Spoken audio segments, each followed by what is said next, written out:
Shalom, bien-aimé dans les Seigneurs. Moi, c'est l'apôtre Jessica Mondoué. J'apporte un message qui va te bénir. Reste connecté. Prenez juste un instant pour vérifier en haut, en bas et en commentaire. Vous allez voir un lien. C'est notre groupe WhatsApp. Chaque jeudi, nous avons 1 heure de prière, d'intercession pour tous vos sujets de prière. Tu peux être malade, souffrir de la stérilité, tu peux avoir des problèmes physiques tout comme spirituels. Chaque jeudi, nous avons un moment consacré à l'intercession. Nous allons prier pour tout un chacun de vous. Vous avez vos sujets de prière. Venez, rejoignez-nous dans ce programme. C'est chaque jeudi à partir des 21h heure de Kinshasa. À tout de suite. Et avant que je puisse monter avec mon message d'aujourd'hui, j'aimerais que nous puissions lire un passage. Je suis dans 1 Jean, chapitre 2, le 12e verset, juste le 12e verset. Écoutez ce que la Bible dit. Je vous écris, petit enfant, parce que vos péchés vous sont pardonnés à cause de son nom. Amen. On dit, nos péchés nous sont pardonnés pas à cause de la façon dont on jeûne, pas à cause du nombre d'heures, de minutes qu'on passe en prière, mais pas à cause des larmes qu'on fait couler dans la présence de Dieu. Mais la Bible dit, nos péchés nous sont pardonnés à cause du nom de Jésus. Amen.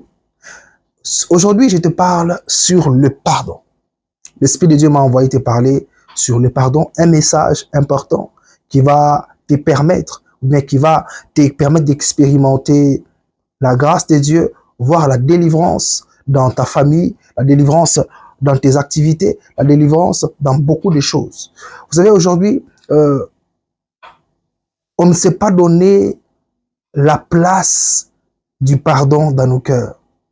Aujourd'hui, la plupart des gens pensent réellement que le pardon doit être quelque chose qui dépend forcément de leur volonté. Mais lorsque nous prenons la Bible, on dit, pour nos péchés, Dieu ne nous pardonne pas parce que nous sommes noirs, parce que nous sommes blancs, parce que nous sommes hommes et nous sommes femmes.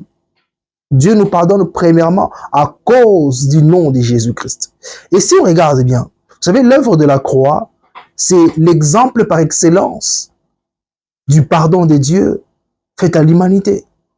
En réalité, si nous regardons Golgotha, Golgotha symbolise tout simplement que Dieu a payé le prix qu'il fallait pour qu'il pardonne le péché qui a commencé à Éden. Vous savez, nos pays, nos familles, notre société, pour la plupart, est divisée parce que les gens ne savent pas pardonner. Parce que les gens ne veulent pas pardonner. Et c'est pourquoi Dieu nous appelle, même nous, ses enfants, à prier pour nos ennemis. En quelque sorte, on doit, au-delà du mal qu'on nous fait, on doit apprendre à pardonner.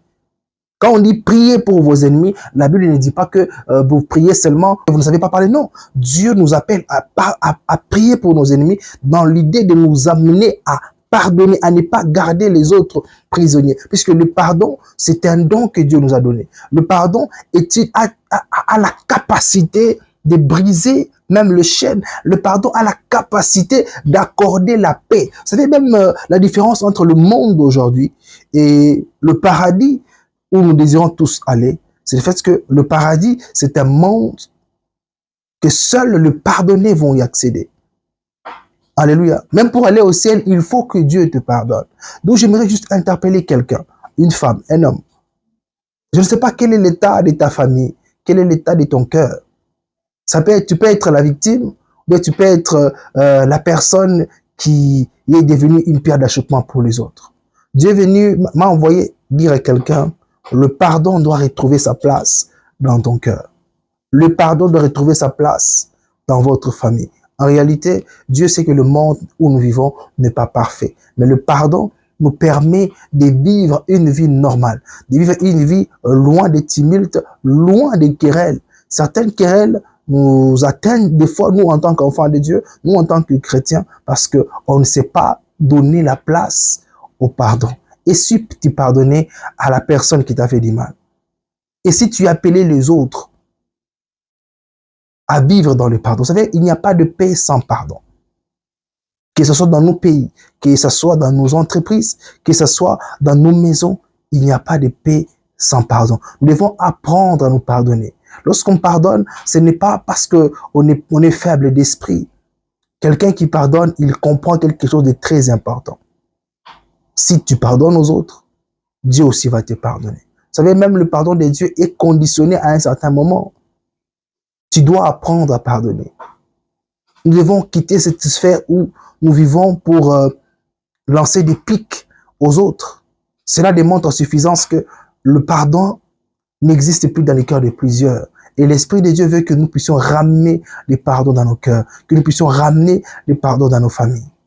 Alléluia. Prends juste un temps d'introspection. Et si tu devenais le canal par lequel le pardon doit entrer dans ta famille. Oui, ta famille est divisée. Oui, ta famille n'est pas parfaite. Mais le pardon a la capacité de créer des conditions qui vont permettre à ce que ta famille puisse aller de l'avant, que les gens puissent apprendre à vivre ensemble. C'est très important. C'était juste une exhortation pour fortifier quelqu'un, une exhortation pour fortifier quelqu'un à redonner la place au pardon, parce que ton cœur en a besoin, ton âme en a besoin, ta famille en a besoin, ta maison en a besoin. Ramenons le pardon à sa place. Que Dieu te bénisse. Si tu veux soutenir cette œuvre, c'est simple. Abonne-toi, laisse un commentaire, pourquoi pas partager. Que Dieu vous bénisse abondamment. C'était l'apôtre Jessica Mandoué.